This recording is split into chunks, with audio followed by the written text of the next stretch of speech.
would save hip-hop. I'm a lyrical, spiritual, miracle, lyrical, spiritual, miracle, miracle, spiritual.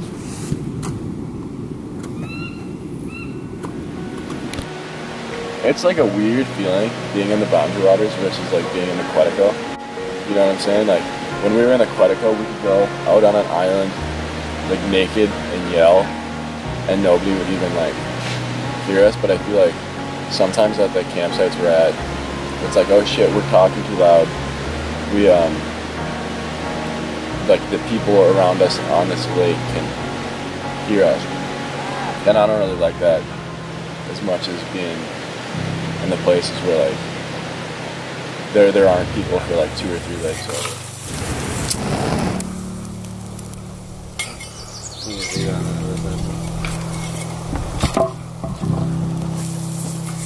No, it looks perfect.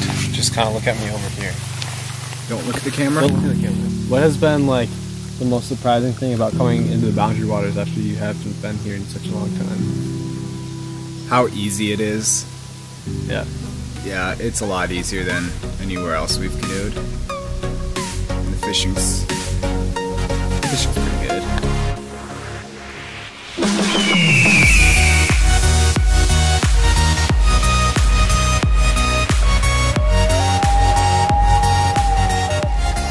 Alright. Hey. Yeah, give me a dart.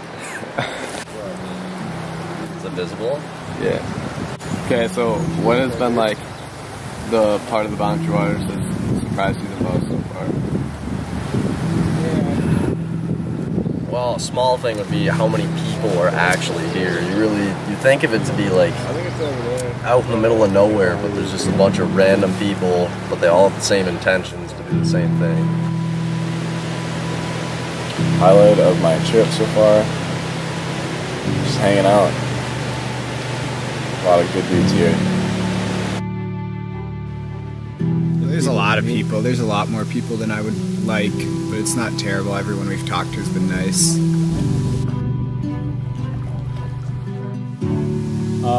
What things do you not like about the Boundary Waters?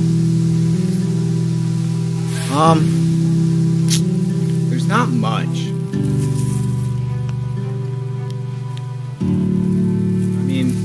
It's maybe a little too commercialized. There's a lot of people here, and you really can't go to a campsite without seeing signs of people. But besides that, I pretty much like everything about it.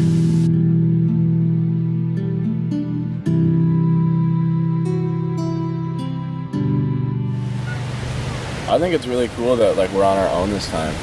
You know, we haven't like been on our own yet. Yeah. But there's like, we're the only ones out here. We don't really have a group leader. We're all just kind of doing it.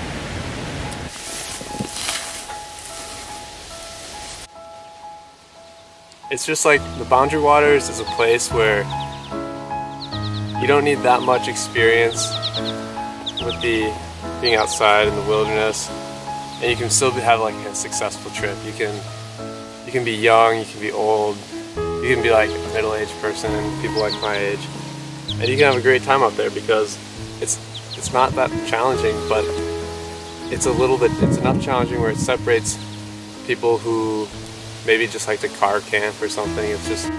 It's a place where a lot of like-minded people of all ages can get together and like have a good time.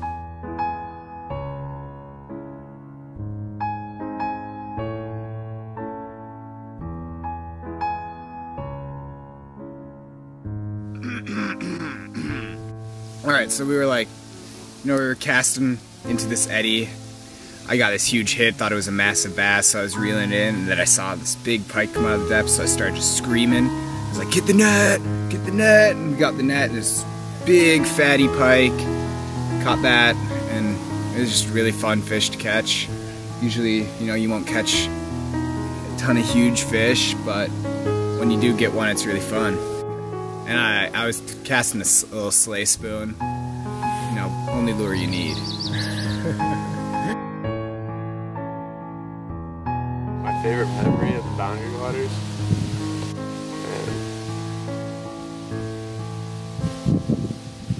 I think just this past trip, we all found this waterfall and we were fishing on either sides of it, all just yanking in fish left and right. People across the waterfall would look over, they'd be like, "We just caught a 5-pounder." And I'd be like, "Yeah, we did too."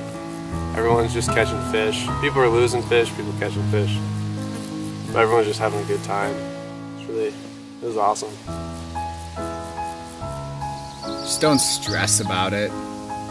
You know, you'll get up here and have a good time even if you don't go where you want to go or